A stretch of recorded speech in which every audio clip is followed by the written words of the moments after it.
Good morning. My name is Carter Lenz, and I will be giving my presentation on the demand of child labor trafficking here in the United States.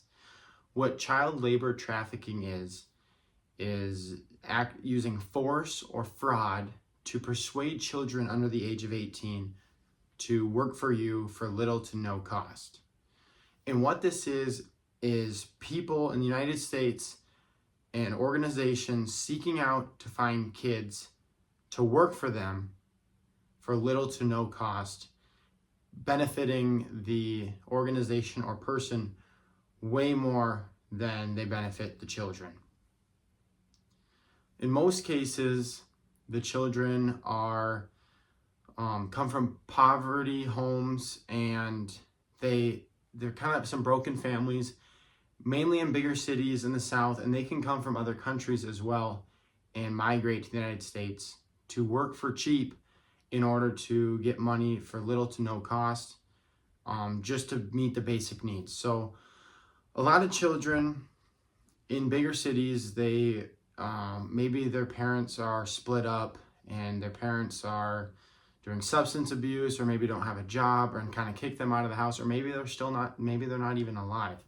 But the kids then seek out to find income just for them to stay alive.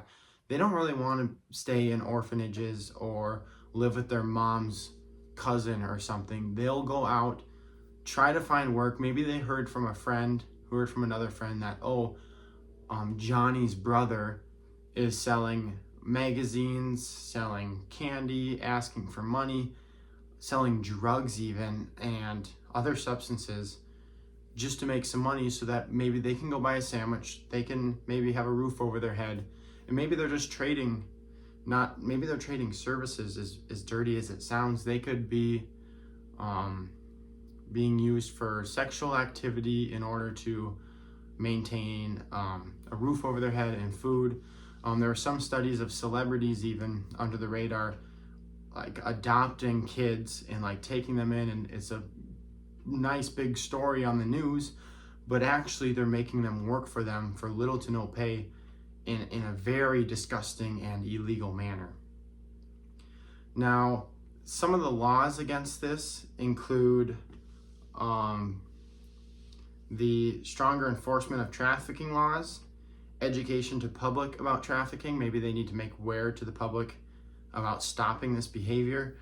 There is study, and maybe they need to be monitoring hotspots in bigger cities and gangs and maybe even cults or organizations that are taking kids from overseas or taking them out of bigger cities or orphanages and say, hey, I can get you out of here as long as you work for me for a little bit.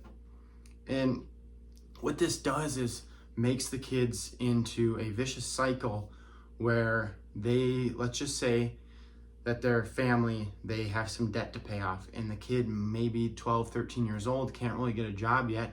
So he goes to the streets, starts selling product from somebody else just to make a little money, and he's not even going to be getting paid. Or he gets his money and he runs, and now that person is looking for them, and they need to be paying off this debt because they went and spent that money, or they gave that money to their family when they were supposed to report back to the group. So therefore, they're like, oh, I need to pay off my debt to my last employer, which is Johnny's uncle. And so I'm going to go work for this other guy, and they just keep getting caught up. And not only do they want out of it, but they're sometimes faced with the only way to get out of it is to just stay in it until they make their money. Now, some of the social problems that are coming through this is kids, you see it in the streets. The streets are dirty. They can no longer be cleaned up because they have kids doing this kind of stuff. And not only at their own will, they kind of lean into it at first, which is illegal, and they just get hooked in it. And it, like I said, it's that vicious cycle.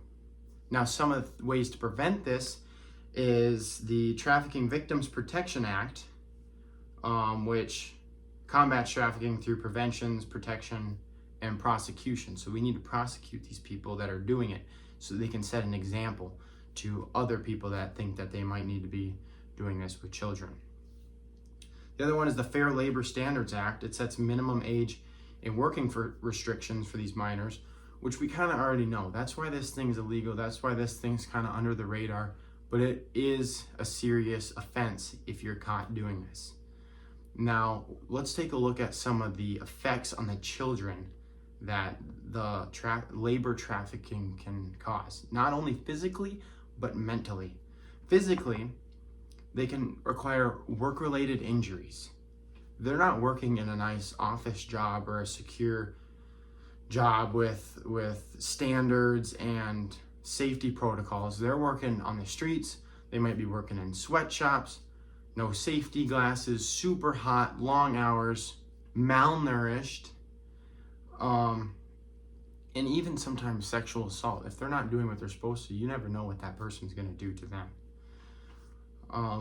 You can force them to work, and you're pretty much owning them at that point. The kids are being owned by their employer, which they thought they could work for and get out of this. Well, it can lead to a lot of damage on the kid, not only mentally but physically. Now let's look at some of the mental aspects. They could have PTSD, severe anxiety.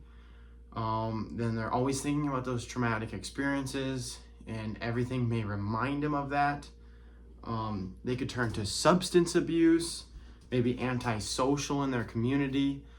There's a lot of effects that really happen to these children, and that's why this is a serious problem in not only the world, but here in the United States.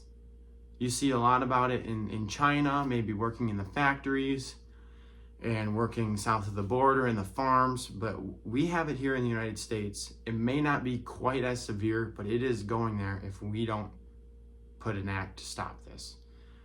So that is my presentation and my speech on the supply and demand and effects on children in the United States being trafficked to do forcible labor.